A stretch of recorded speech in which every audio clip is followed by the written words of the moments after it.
কাম যে করবো মনে তো আনন্দ থাকা লাগবে। দুজন মানুষ ঘরে বউ থাকবি, আনন্দ নিয়ে কাম করবো, সেই আনন্দের ব্যবস্থাটাই তো হইলো না চাচা। হিসাব বোঝো না, দুধু খাও। এরপর হঠাৎই যখন ছোট কুকুরকে মারতে যাবে, ভেতর থেকে একটি সুন্দরী মেয়েকে ডান্স করতে দেখে মালের দানা পড়ে গেছে। এরপর কুকুরের তো মেয়েটির রূপ দেখে মাথা ঠিক থাকে না।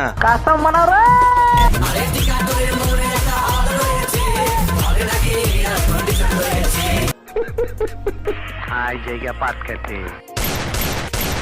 ডাকাত তো একে একে বারের সব লোকদেরকে গুলি করে মেরে ফেলে, যাতে মেয়েটিকে কিডন্যাপ করতে কেউ বাধা না দিতে পারে। আমার আসল পরিচয় পাইলে তুই খারায় মুইটা দিবি, বহনের টাইম পাবি না। তখন আমার আবেগে কাজ করছে, বিবেক কাজ করে নাই। গাইস, শেষমেশ ছোট কুকুরটি হিরো হয়ে গেল। বেটা হইলো বেটা।